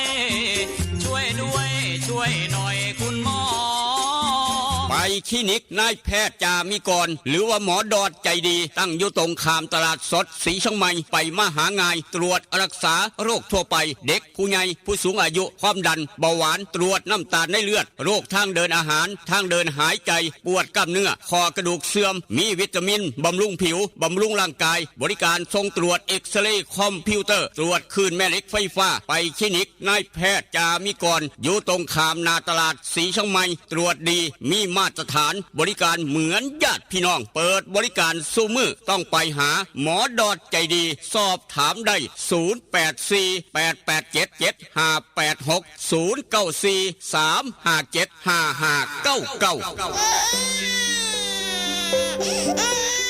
นั่นแหละครับลูกหลานใครให้แอลเป็นวัดเป็นไอเป็นไข้เป็นหนาวตัวห้อนคิงฮ้อนครับเสาร์มื้อนี้เสาร์วันศุกร์คุณหมอดอดเปิดคลินิกตั้งแต่เช้า7 โมงเช้าฮอด8 โมงครึ่งยามมื้อแลง5 โมงแลงฮอด2 ทุ่มครึ่งจะขอใบรับรองแพทย์อยากฉีดวัคซีนป้องกันไข้หวัดใหญ่พ่อแม่เป็นไข้หลานน้อยเป็นไข้ไปใช้บริการกันได้กับนายแพทย์จามิกรคุณหมอดอดใจดีมื้อนี้เปิดตามปกติ0836769581อยากได้เบอร์โทรศัพท์ของอูดเนื้อสดทางโค้งบ้านพันเผาโทรเบอร์นี้ครับเสียวหลายประเด็นเนื้อกิโลละ200 บาทเฮ็ดใหม่ๆขึ้นเขียงใหม่ๆจากอูดเนื้อสด0953295764ครับ0953295764ได้ยินแล้วก็บอกต่อสำหรับน้ำปลาปรุงรสแซ่บนัวครัวอิ่มพุงพี่น้องอยากได้คอลลาฟิลอยากได้น้ำปลาปรุงรสแซ่บนัวครัวอิ่มพุงมาเอาอยู่ทาง 96.5 ก็ได้คือกันหรือว่าอยากได้เบอร์โทรศัพท์ติดต่อประสานงานเพื่อจะเป็นตัวแทนจำหน่ายทุกหมู่บ้านทุกตำบลกับน้ำปลาปรุงรสแซ่บนัวครัวอิ่มพุงทางฝั่งไทยสีเชียงใหม่ทบสังคมโพธิ์ตากให้โทรเบอร์นี้0983458221ครับพี่น้องทางหนองคายโทรเบอร์นี้0933548067พี่น้องทางเวียงจันทร์สำนักงานใหญ่อยู่ห้านสิ้นดาดอิมพุ่งบ้านสีส้มเสือนเก้าเลี้ยวเมืองสีโคตรโทรเบอร์เดียวพี่น้องหูจักดี552022820ได้น้ำปลาปรุงรสแซ่บนัวครัวอิมพุ่งไปใส่ในเวียกในการในงานเอาไปกินอยู่เฮือนอยู่บ้านสวนทุกหม่องทุกบอนเอาไปจำหน่ายขายต่อได้น้ำปลาที่หลายคนกำลังถามหากำลังฟีเวอร์น้ำปลาปรุงรสแซ่บนัวครัวอิ่มพุงสูตรแซ่บคูณ2ฝาสีส้มประเภทใส่ตำหมักฮุงประเภทตำครับสูตรรสมือแม่ฝาสีเหลืองประเภทลาบก้อยยกให้เพิ่นแซ่บปั่นยังต้องพิสูจน์ด้วยเจ้าของเองเอาไปขายพร้อมเอาไปกินพร้อมแล้วแต่พี่น้องต้องการครับฟ้าวโทรด่วนก็แล้วกันหรือว่าฟังนำบ่ทันขอมาหลังไม้ก็ได้เบอร์โทรศัพท์กับลูกเคยลาก็ได้0816016232เมื่อกี้ได้รับโทรศัพท์จากพี่น้องทางสีเชียงใหม่ครับบอกว่าไฟอยู่ซอย16-17เกาะกลางถนนมืดเติบมาเป็นเดือนละตรงข้ามกับซอยเขาวัดธงสีเชียงใหม่นั่นละซอยเขาวัดธงสีเชียงใหม่ครับเกาะกลางถนนซอย16-17มืดเติบเพราะฉะนั้นส่งไปหาส่งข้อมืดไปหาหัวหน้ากล้องหมวดกล้องทางหมวดการทางสังคมแน่ก็แล้วกันโปรดพิจารณาครับพี่น้องทางสีเชียงใหม่เพิ่น บอกมาลูกขลาก็บอกต่อส่งความมืดไปหาหมวดกล้องทางหมวดการทางสังคมครับอยู่ในเขตดูแลของหมวดการทางสังคมหมวดกล้องเพิ่นหัวหน้ากล้องเพิ่นทีมงานฟังรายการอยู่กับซอบีบอกหัวหน้ากล้องจักหน่อยครับเพิ่นจะได้มาแก้ไขเมื่อมาเป็นเดือนแล้วครับซอย16-17ไฟกลางถนนเกาะกลางถนนแถวตรงข้ามกับทางเขา4แยกทางเขาวัดธงประมาณนี้แมนหรือว่าแมนต้องให้นุ่มน้อยกระดันดำไปศอกขับรถไปเบิ่งยามมื้อคืนน่ะให้เราย่างไปเบิ่งว่ามืดแท้บ่ให้นุ่มน้อยกระดันดำไปศอกรายงานกันเข้ามาจักหน่อยครับทีมงานหมักฮอตเราเล่นหมักฮอตเก่งนี่หนุ่มน้อยกระดันดำไปศอกกรรมการตัดสินพร้อมอีกต่างหากเอาละครับขออนุญาตเดินทางต่อมื้อวานทางกกต.หนองคายครับอบรมสัมมนาหน่วยงานราชการหัวหน้าส่วนราชการแล้วก็เกี่ยวกับสื่อมวลชนอบรมเกี่ยวกับเตรียมการเลือกตั้งนี่นะครับส่วนพี่น้องไปเลือกตั้งสสน้ำกันไปเลือกตั้งสสครับนี่แต่ละคนไปงวดนี้8 กุมภาพันธ์วันอาทิตย์ที่8 กุมภาพันธ์2569เวลา 8 โมงเช้าฮอด 5 โมงแรงพี่น้องบ้านเฮาชำนาญการอยู่แล้วเพิ่งเลือกนายกอบต.ไม่ใหม่เพิ่งเลือกนายกเพิ่งเลือกอบต.ไม่ใหม่ครับบาทนี้วันที่8 กุมภาจะเข้าคู่หาเลือกสสนี่ครับเลือกสสครับ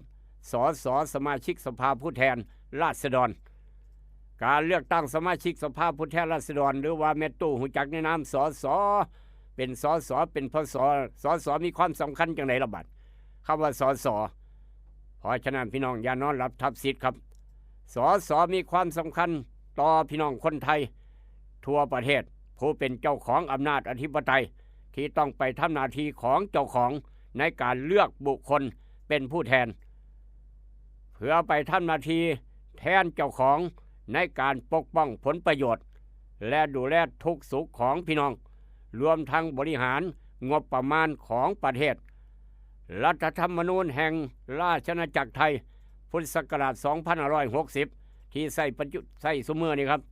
และที่แก้ไขเพิ่มเติมถึงฉบับที่1ปี 2564 ได้บัญญัติอย่างอิสระบ่สนับสนุนการทุจริตทุกรูปแบบโดยคำนึงถึงผลประโยชน์ส่วนรวมของประเทศเป็นสำคัญนี่คือความสำคัญของการเลือกตั้งสสหน้าที่และอำนาจของสสครับหน้าที่และอำนาจของสสเพิ่นมีหน้าที่อย่างแน่สสนี่ครับมีอำนาจอีหยังแน่นี่คือหน้าที่ไปเป็นสสแล้วไปเป็นตัวแทนของไทยเฮาแล้วนี่เพิ่นมีหน้าที่อีหยังอำนาจของเพิ่นมีอย่างแน่ครับหน้าที่ของสสอำนาจของสสเมตโตออกกฎหมายเพื่อประโยชน์ของประเทศชาติและประชาชนนั่นคือหน้าที่ตรวจสอบและควบคุมการบริหารราชการแผ่นดินของรัฐบาลนี่คือสสและก็พิจารณาจัดสรรงบประมาณแผ่นดินที่แท้เจ้าข่อยจ่ายภาษีไปแต่ละบาทนั่นแหละครับสสจะพิจารณาจัดสรรงบประมาณแผ่นดินเพื่อพัฒนาประเทศเอาเงินมาเฮ็ดถนนเอาเงินมาเฮ็ดนั่นเฮ็ดนี่เต็มบ้านเต็มเมืองที่พี่น้องเห็นอยู่นะถนนลาดยางถนนคอนกรีตถนนจากหมู่บ้านนี้ไปหาหมู่บ้านนั่นเสาไฟฟ้าบ่ฮุงอย่างสารพัดในกวสดนำปัญหาความเดือดร้อนและความต้องการของพี่น้องบ้านเฮาเสนอต่อรัฐบาลบ้านผมหนองคายอยากได้อันนั้นอยากได้อันนี้สีเชียงใหม่บ้านผมติดแม่น้ำโขงดินสุดดินพังดินเพอยากได้ตะลิงกั้นกับประมาณนี้นี่คือปัญหาครับปัญหาความเดือดร้อนของพี่น้องในพื้นที่และความต้องการของพี่น้องไปเสนอต่อรัฐบาลเพื่อจะมาแก้ปัญหานี่คือหน้าที่และอำนาจของสสมีความสำคัญครับพี่น้องจะนอนรับทับสิทธิ์บ่ได้การเลือกตั้งสสเท่านี้ครับเลือกตั้งสสเท่านี้รับบัตรเลือกตั้ง2 ใบเลือกตั้งสสเลือกผู้สมัครที่พี่น้องฮู้จักที่พี่น้องฮักเลือกนโยบายพรรคที่มักพร้อมมักพรรคใดเข้าคู่หาได้บัตร1เลือกสสแล้วก็เลือกพรรคการเมืองที่พี่น้องมักบัตรเลือกตั้งแบบแบ่งเขตเลือกตั้ง เลือกผู้สมัครที่เฮาฮักให้เป็นตัวแทนของเขตเลือกตั้งของไทยเฮาครับเลือกบัตรเลือกตั้งแบบบัญชีรายชื่อหรือว่าปาร์ตี้ลิสต์ที่พี่น้องรู้จักบัตรเลือกตั้งแบบบัญชีรายชื่อหรือว่าปาร์ตี้ลิสต์เลือกพรรคการเมืองที่เฮามักให้เข้าสภานี่คือคำว่าหน้าที่และอำนาจของสสความสำคัญของการเลือกตั้งสสเสาร์มื้อนี้ลูกขละเอามาเว้าสู่พี่น้องฟังจะเว้าสู่ฟังแต่ละมื้อแต่ละนาทีภารกิจจนฮอดพุ่นล่ะครับวันที่10กุมภาพันธ์พุ่นล่ะหลังเลือกตั้งแล้ว8กุมภาพันธ์วันที่9วันที่10ก็ยังเว้าสู่พี่น้องฟังจะได้รู้จักท่องแท้คำว่าสสภารกิจหน้าที่ของสสภารกิจหน้าที่ของรัฐบาลภารกิจของแท้เฮาเจ้าข่อยผู้มีอำนาจตามระบอบการปกครองประชาธิปไตยเป็นเจ้าของอำนาจอธิปไตยนี่ครับอำนาจอยู่กับแท้เฮาเด้เฮามักไผอยากเลือกไผอยู่ในใจครับโสเลกันเอาไว้ในใจอย่าฟ้าไปบอกไปกล่าวคนอื่นย่านเป็นไปแนวใหม่สนุกว่าเพราะฉะนั้นมีอะไรเอาไว้ในใจเอานี่คือภารกิจคำว่าหน้าที่ของพี่น้องปวงชนคนไทย8กุมภาเข้าคูหาไปเลือกตั้งไปงวดนี้ได้บัตร3ใบครับเลือกสสแล้วก็เลือกพรรคการเมืองแล้วก็ลงมติเห็นชอบหรือว่าไม่เห็นชอบการแก้ไขรัฐธรรมนูญนี่เขาคูหาจะได้บัตร3ใบพอตู้แม่ตู้อย่างงอย่าหลงอย่าลืมอย่ากาผิดก็แล้วกันเว้าสู่กันฟังด้วยความปรารถนาดีกับบริการเอิ้นให้ลูกปุ๊กให้เดินทาง96.5เสียงจากบ้านหม้อแดนสยามครับขออนุญาตเดินทางต่อถ้าพี่น้องอยากเว้าอยากว่าอยากเพิ่มอยากเติมกดกันเข้ามาด้วยความปรารถนาดีกับคลินิกนายแพทย์จามิกรคุณหมอดอนใจดีขออนุญาตเดินทางต่อพาพี่น้องพอตู้ไม่ใหญ่ไปเอาบุญจังหน่อยพาพี่น้องไปเอาบุญกองใหญ่ครับแต่ละวัดวันที่1 2 3กุมภาบุญพระเวทวัดพระพุทธบาทเวิ้นกลมไปเบิ่งหมอลำคณะใหญ่ไปเบิ่งหมอลำซิ่งพร้อมนั่นคือทางวัดพุทธบาทเวิ้นกลม1 2 3กุมภาแล้วก็อีกงานหนึ่งลืมบ่ได้ครับลืมบ่ได้งานท่านพระอาจารย์มนตรีครับงานใหญ่งานปิดทองฝังลูกนิมิตวัดเทพท่านทองวัดท่านพระอาจารย์มนตรีพี่น้องพอตู้แม่ตู้พี่น้องบ้านเฮาเจ้าข่อยอย่าลืมไปบุญน้ำกันไปตั้งโรงทานน้ำกันไปตั้งโรงทานน้ำกันครับอยากตั้งโรงทานน้ำดื่มอาหารการกินไปวัดเทพท่านทองอยากบวชชีพราหมณ์วันที่12กุมภาไปตั้งแต่เช้าเฮ็ดบุญเรียบร้อยถวายพระทหารเช้าเรียบร้อยพี่น้องลงทะเบียนเตรียมบวชชีพราหมณ์ช่วงบ่ายนี่คืองานปิดทองฝังลูกนิมิตวัดเทพท่านทองวัดท่านพระอาจารย์มนตรีครับพ่อแม่ครูบาอาจารย์12 13 14 15กุมภาอย่าลืมบอกต่อกันไปพี่น้องทางฝั่งไทยพี่น้องทางเวียงจันทร์งานใหญ่ปิดทองฝังลูกนิมิตเริ่มแรกของปี2569เริ่มวัดที่1ทางวัดเทพท่านทองก็แล้วกันอย่าลืมบอกต่อทางพี่น้องทางบ้านพัดตั้งเป็นเจ้าภาพใหญ่น้ำกันพร้อมอีกต่างหากหลังจากนั้นพาพี่น้องต่อไปทางสำนักสงฆ์ดอนกอนนสวรรค์ครับสำนักสงฆ์ดอนกอนนสวรรค์งานใหญ่อีกงานหนึ่งทอดผ้าป่าสามัคคีเพื่อสมทบทุนหาทุนสร้างเมนสร้างเตาเผาศพสำนักสงฆ์ดอนกอนนสวรรค์พี่น้องบ้านดอนกอนนสวรรค์ตำบลหนองปลาปากเป็นเจ้าภาพใหญ่น้ำกันเพื่อจะสร้างเมนนี้แล้วเริ่มก็สร้างฐานรากแล้วครับเริ่มก็สร้างฐานรากแล้วนี่ตาเล่รายงานกันเข้ามาเริ่มก็สร้างขาดงบประมาณอีกบ่หลายครับอีกบ่หลายจะแล้วสำนักสงฆ์ดอนกอนนสวรรค์ก็เลยจัดงานทอดผ้าป่าสามัคคี13-14กุมภามื้อแรก13กุมภาครับย่ำวันเช้าเฮ็ดบุญเบิดมื้อรับบริจาคจตุปัจจัยจากพี่น้องไปร่วมสร้างแม่น้ำกันทอดผ้าป่าครับต่อยอดผ้าป่าเบิดมื้อยามมื้อแรงครับยามมื้อแรงมีลำวงชาวบ้านยามมื้อแรงครับไปม่วนไปซืนกับระวงชาวบ้านไปเหมารอบระวงไทยบ้านนี่ครับไปม่วนไปซืนกันอยู่ทางสำนักสงฆ์ดอนกอนนสวรรค์มีระวงไทยบ้านพร้อมยามมื้อแรงครับม่วนกันตลอดงานแต่ว่าเฮ็ดบุญเบิดมื้อ13กุมภา 14กุมภาครับหลังจากเฮ็ดบุญยามมื้อเช้าตักบาตรยามมื้อเช้าเฮ็ดบุญเบิดมื้อแล้วก็เบิ่งหมอลำซิ่งพร้อม14กุมภาเบิ่งหมอลำซิ่งเบิดมื้อยามมื้อคืนเบิ่งมวยครับศึกมวยนัดประวัติศาสตร์อีกนัดหนึ่งศึกยอดมวยนนสวรรค์ต้านภัยยาเสพติด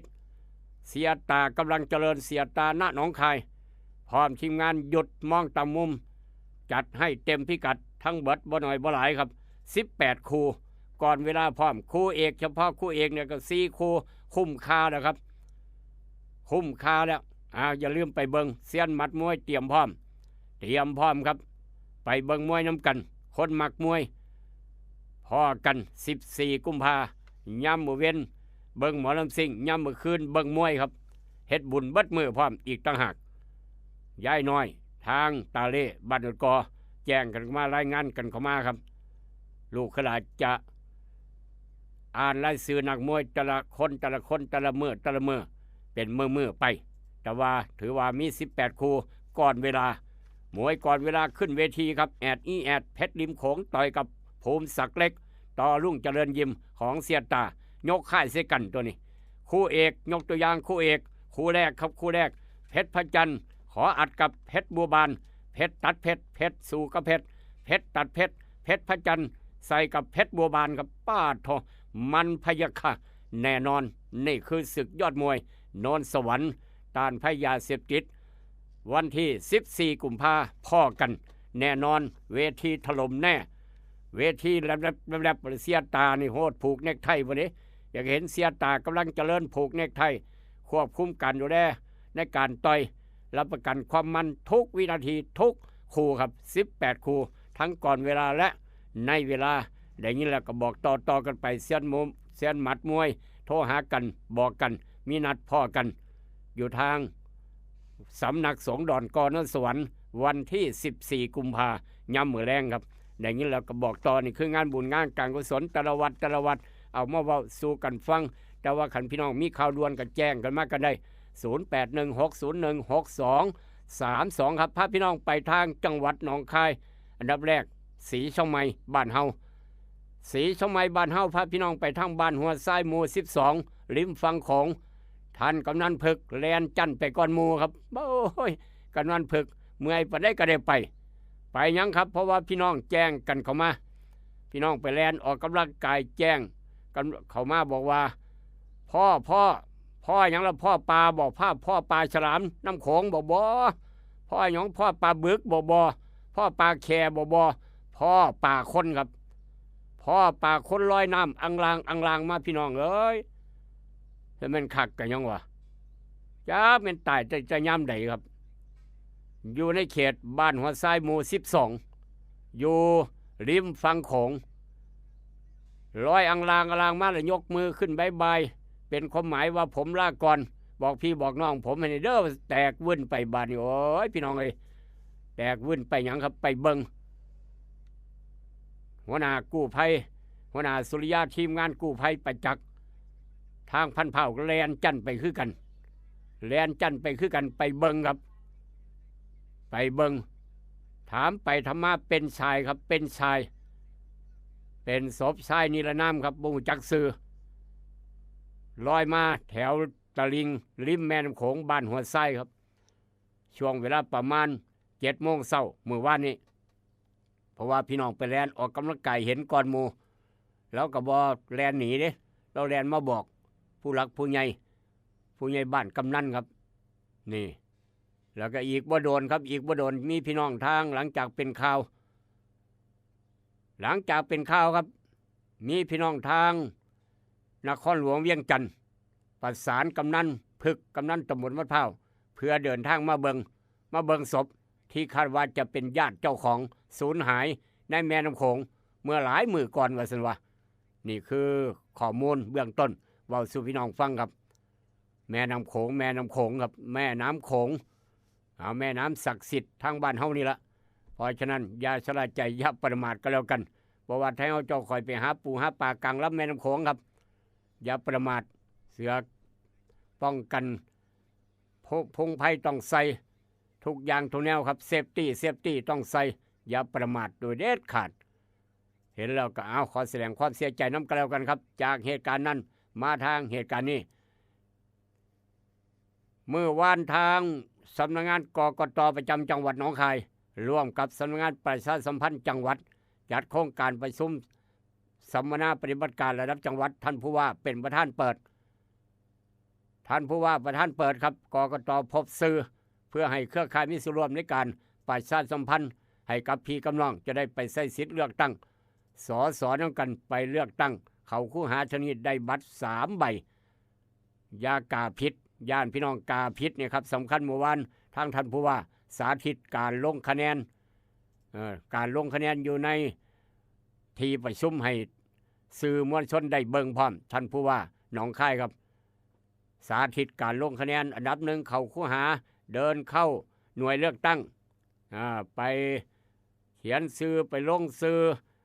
เอาบัตรประจำตัวประชาชนนี่เฮ็ดตามขั้นตอนทุกอย่างครับการใช้เวลาบ่โดนพี่น้องใช้เวลาบ่โดนนี่คือระเบียบการเลือกตั้งอบรมสัมมนาเมื่อวานสรุปย่อๆให้พี่น้องได้ฟังลูกขลาเจ้าเว้าสู่พี่น้องฟังซุมื้อยามมื้อเช้าจนฮอดพุ่นละครับทุกเช้าจนฮอดวันที่10หลังเลือกตั้ง10 กุมภาพันธ์ครับหลังเลือกตั้ง2 มื้อเกี่ยวกับการเลือกตั้งเท่านี้เจ้าเว้าสู่พี่น้องฟังรายละเอียดต่างๆแต่ละอย่างแต่ละแนวครับเอามาเว้าสู่กันฟังด้วยความปรารถนาดีกับกาโนปอกสบู่ซอฟตี้ยาทายพยาธิไวโซนิก3 กกออกจากจังหวัดหนองคายไปทางอุทาหรณ์สอนใจครับเกี่ยวกับราคาทองมาแพงโพดแพงเหลือแท้พี่น้องเอ้ยนักลงทุนครับนักลงทุนเตรียมโตนี่เด้อนี่คือข่าวนักลงทุนซื้อทองเตรียมไว้ขายนักลงทุนเตรียมโตทองโลกล่วงทองโลกจะล่วงอย่างหนักยังปรับราคาอย่างต่อเนื่องหลังเพิ่งเฮ็ดราคาสูงคักสูงแน่ 5,500 บาทหลังจากนั้นจะลดลงว่าซั่นว่านักลงทุนเตรียมตัวทองระดับโลกจะราคาตกลงล่วงอย่างหนักสำใดติดตามตอนต่อไปครับนี่คือข่าวเว้าสู่พี่น้องฟังนักวิเคราะห์นักเล่นทองจะได้ฮู้จักคนมีทองอยู่ในคอไปซื้อมาไว้หลายจะเฝ้าขายเอากำไรก็แล้วแต่ตามอัธยาศัยหรือว่าจะเก็บไว้ก็แล้วแต่นี่คือนักลงทุนเตรียมตัวนักลงทุนคนมีทองเตรียมตัวทองระดับโลกจะล่วงอย่างหนักยังปรับราคาอย่างต่อเนื่องจะขึ้นจะลงต้องติดตามทุกระยะสลับคนค่าทองค่าเงินครับจากเหตุการณ์นั้นมาทางเหตุการณ์นี้นี่ก็อีกเหตุการณ์หนึ่งเหตุการณ์นี้เกิดทางเกี่ยวกับการสอบเกี่ยวกับการสอบพนักงานราชการตำแหน่งครูบาอาจารย์ตำแหน่งครูผู้สอนครับเหตุการณ์นี้เกิดทางอุดรเขต3ครับอุดรเขต3พี่น้องมาเสียชื่ออยู่แล้วเนาะบัดนี้เนาะมาสั่งว่าอันนี้บ่เคยพ่อกับพ่อเนี่ยบ่เคยเห็นก็เห็นเนาะนี่เนาะอุดรเขต3ครับสำนักงานเขตพื้นที่การศึกษา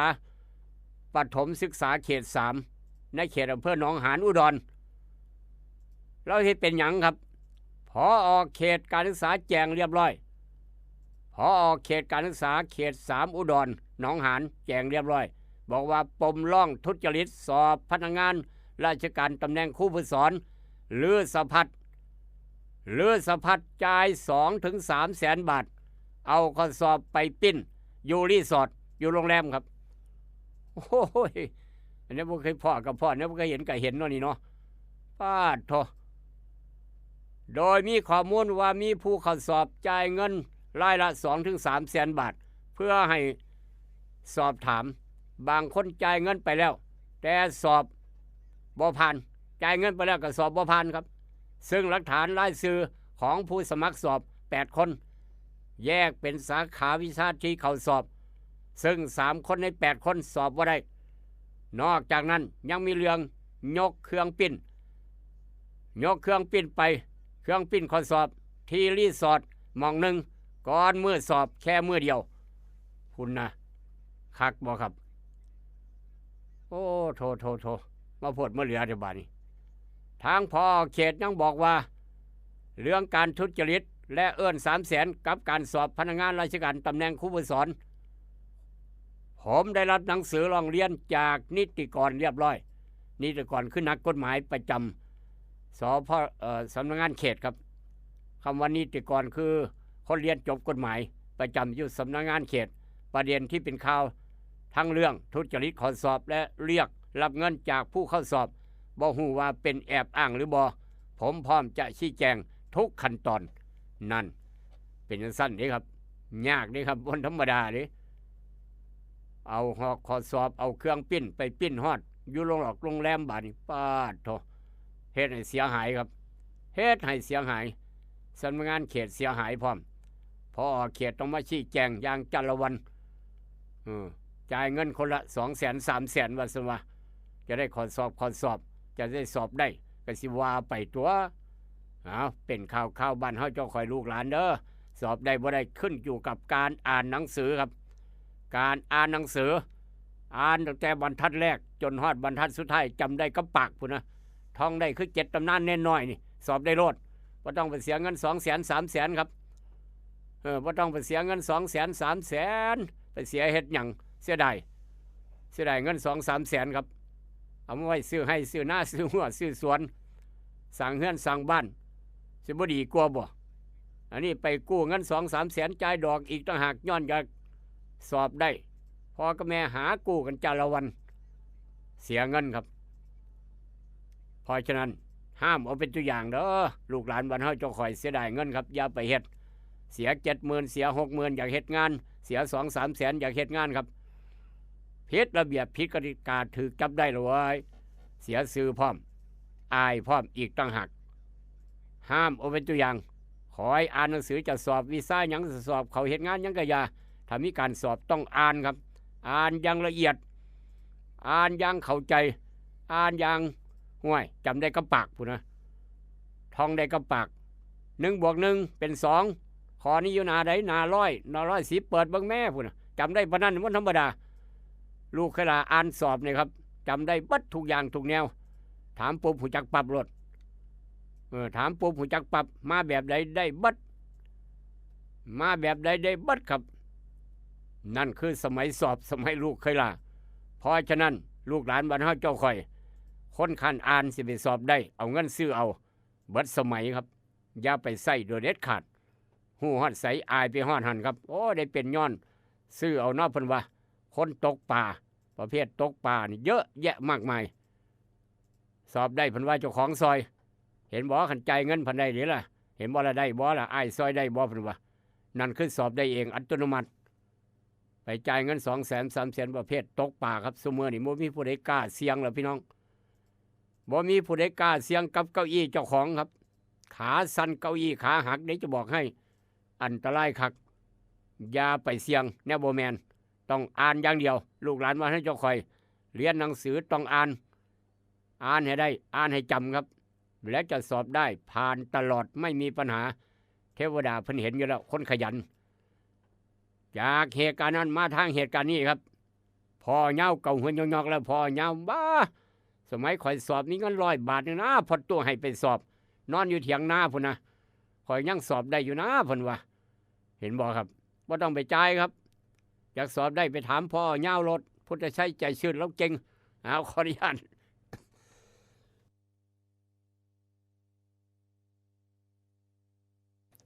เดินทางต่อกันแล้วกันครับ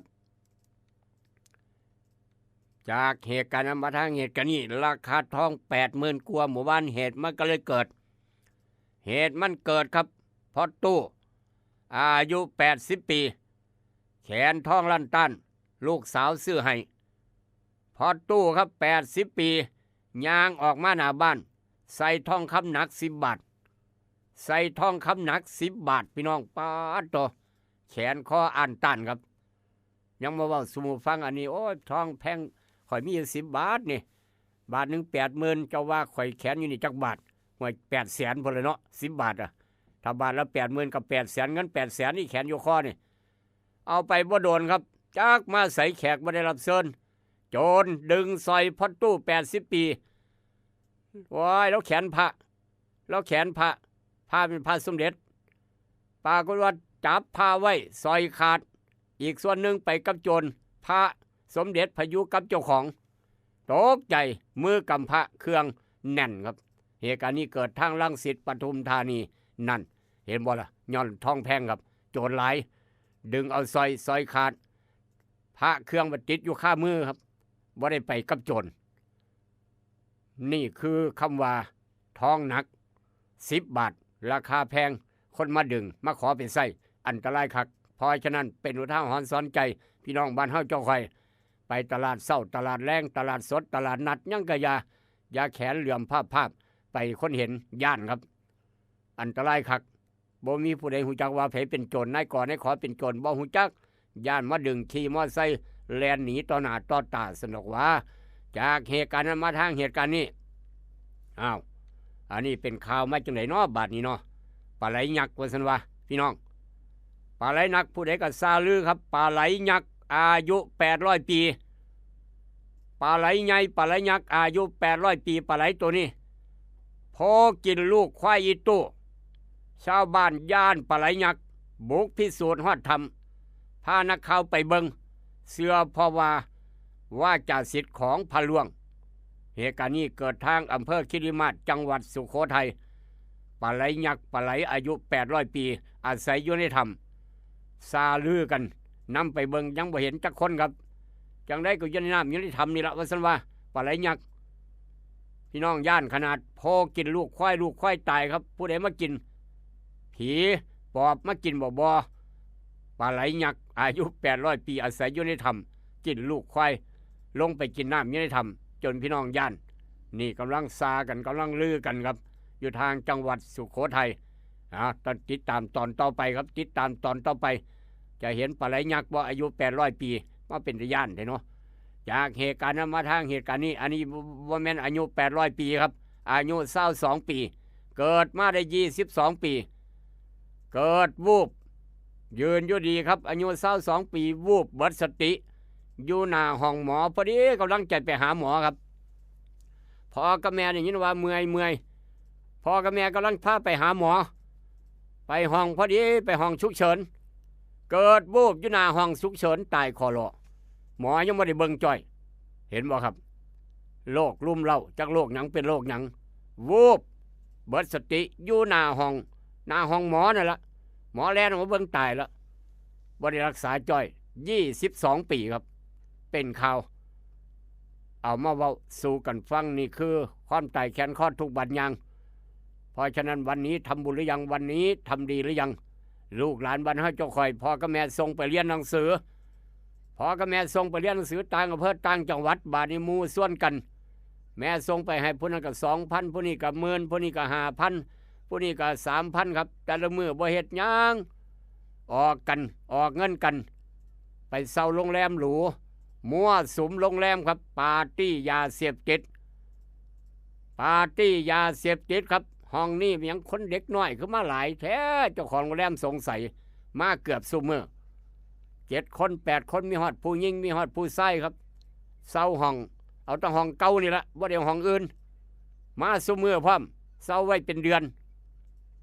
ปรากฏว่าตำรวจเจ้าของโรงแรมแจ้งตำรวจมาเปิดเบิ่งหยังกำลังมั่วสุมอยู่ยึดยาพ่อ1 คนหนีหมายจับปาร์ตี้ยาเสพติดอยู่ในห้องโรงแรมเศร้าครับคักบ่พี่น้องบริโตนพ่อริโตนแม่ยังย้อนติดมูติดพวกคบโจรเป็นโจรคบบัณฑิตเป็นบัณฑิตคบขี้ยาเป็นขี้ยาครับพ่อกับแม่ดูแลนี่เด้อลูกหลานก็มาเยี่ยมยามบ้านพร้อมแห่งแรงน้อยบ่ผิดสังเกตพฤติกรรมนะครับอย่าประมาทชีวิตและทรัพย์สินย่านเบิดอนาคตย่านเสียอนาคตนี่คือข่าวต่างๆเอามาเว้าสู่กันฟังโจรเมื่อกี้ปล้นทองดึงทองอยู่คอพอตู้80 ปีอันนี้ก็หาดึงทองบ่ได้ไปหาดึงสายไฟลักตัดสายไฟแรงสูงแรงต่ำสายไฟกล่องอ้อยใหญ่อยู่ข้างโรงแรมอยู่ข้างสำนักงานบ่ได้ลักเอาเบิดเพื่อจะไปขายหาซื้อยามาเสพนี่โจรแสบครับกระบวนการนี้บ่มีย่านบาปย่านถูกจับยังเพราะว่าขาดเงินขาดได้ลักทุกอย่างที่ขวางหน้าเหตุการณ์นี้ก็เกิดทางต่างจังหวัดอย่ามาเกิดทางบ้านเฮาก็แล้วกันครับจากเหตุการณ์นั้นมาทางเหตุการณ์นี้พาพี่น้องไปต่างประเทศจะหน่อยนี่คือคนรวยแต่งงานเลยนี่คนรวยแต่งงานทางเวียดนามครับคนรวยแต่งงานทางเวียดนามพี่น้องบ่าวสาวคู่นี่จัดงานแต่งงานสุดหรู นี่คือคนรวยเพิ่นแต่งกันดอกไม้มอบให้กันก็ยังเป็นทองคำครับหนักเป็นร้อยๆบาทดอกไม้ช่อดอกไม้เจ้าบ่าวมอบให้เจ้าสาวก็ยังเป็นดอกไม้ทองคำป้าดโถถือว่าถือยกเป็นงานแต่งประจำจังหวัดที่ใหญ่ที่สุดหรูหราอลังการที่สุดชุดเจ้าสาวใส่กับเป็นโอ้โหครับบ่เป็นธรรมดาเหตุการณ์นี้เกิดทางจัดงานงานแต่งทางประเทศเวียดนามครับดอกไม้ทองดอกไม้ทองคำชุดเจ้าสาวใส่กับหรูหราอลังการอีกต่างหากตกแต่งสถานที่และสินสอดยังจัดหนักจัดเต็มหลายร้อยล้านบาทถ้าคิดเป็นเงินไทยครับนี่คือเศรษฐีแต่งกันเพิ่นว่าอย่าจกแต่งกันอีกรูปแบบหนึ่งครับจากเหตุการณ์มาทางเหตุการณ์เว้าเรื่องทองคำเมื่อนี้ทองนี่โอ้โหเมื่อวานขึ้นไป 3,800 บาทขึ้นอย่างหนักครับ 3,800 เมตรโต 3,800 ราคาทองคำอยู่ร้าน 82,300 ทองอยู่ในคอผู้ใหญ่บ้าน1 บาทขายได้ประมาณ 79,771 บาท92 สตางค์เมื่อนี้จะเพิ่มจะลดต้องติดตามตอนต่อไปราคาทองครับราคาหมากปาล์มสูงน้ำพร้อมหมากปาล์มขยับขึ้นไปเมื่อวาน6 บาทถึง7 บาท 65 สตางค์ดีใจกับคนมีสวนป่าสวนใหญ่6 บาทถึง7 บาท 65 สตางค์ราคากลางครับแต่ว่าราคาอย่างพาราพี่น้องเอ้ยบวกอยู่แต่ว่าบวกเท่าไร10 ตังค์30 ตังค์7 สตางค์นี่คือราคากลางอย่างพาราเมื่อวานนี้บวกซุมื้อแต่ว่าบวกมือละ5 ตังค์10 ตังค์1 สตังค์2 สตังค์30 ตังค์เอาแต่ว่าก็ยังบวกสถานการณ์ดีครับราคาอย่างพาราราคาหมากปาล์มราคาทองไปน้ำกันบ่หรือว่าแตกต่างกันพี่น้องลองพิจารณาเบิ่งพยากรณ์อากาศภาคอีสานบ้านเฮาอากาศเย็นถึงหนาวกับมีหมอกบางในตอนเช้าอุณหภูมิจะเริ่มสูงขึ้นอีกน้อยหนึ่งต่ำสุดมื้อนี้13 ถึง 19อุณหภูมิสูงสุด31 ถึง 33 องศาครับเดินทางไปไสมาไสช่วงบ่ายเตรียมน้ำเสรถไปพร้อมเตรียมน้ำขวดน้อยไปนำอย่าชะล่าใจอย่าประมาทก็แล้วกันสำหรับราคาทองพี่น้องหูจักราคาทองหูจักราคาข้าวเปลือกท่านลองสั่งอยากหูจักราคาข้าวเปลือกหลายประเดี๋ยวเมื่อวาน29 มกราราคาข้าวหอมมะลิคุณภาพดีอยู่ในเกณฑ์สูงช่วงประมาณ 15,300 ถึง 17,500 บาทต่อตันนี่คือราคาข้าวหอมมะลิในขณะที่ข้าวเปลือกเหนียวครับข้าวเปลือกเหนียวเม็ดยาวอยู่ที่ 11,500 ถึง 12,000 บาทต่อตันนี่คือราคาข้าวเปลือกเหนียวกับราคาข้าวหอมมะลิข้าวเจ้าเมื่อวานนี้ราคากลางเอามาเว้าสู่พี่น้องฟังก่อนจากกันของดีไม่น้อยครับเฮ็ดเวียกเฮ็ดการเฮ็ดงานเมื่อยพี่น้องอากาศร้อนช่วงบ่ายอากาศร้อนคักแก้เมื่อยจะหน่อยบำรุงกำลังจะหน่อยบำรุงท่าจะหน่อยแก้เมื่อยแก้อ่อนเพลียเฮ็ดเวียกเฮ็ดการเฮ็ดงานเบิดมื้อเบิดเย็นเบิดคืนอย่าลืมเด้อน้ำบักตูมน้ำบักเผาน้ำบักตูมกระยอดแก้เมื่อยธรรมชาติน้ำบักเผาแก้เมื่อยธรรมชาติหาน้ำบักเผาอ่อนบ่ได้ไปหาท่านลองสั่งรถเจ้าของสวนบักเผาสวนใหญ่ทางตำบลพันเผาร่ำรวยส่งหมานอย่าเจ็บอย่าจนด้วยความปรารถนาดีกับรายการเอิ้นให้ลูกปุ๊กให้เตือน8 กุมภาเข้าคูหาไปเลือกตั้งสสน้ำกันพี่น้องเข้าคูหาจะได้บัตร3 ใบเปิดหีบตั้งแต่8 โมงเช้าฮอด5 โมงแรงด้วยความปรารถนาดีจากกกต.จังหวัดหนองคายสวัสดีครับ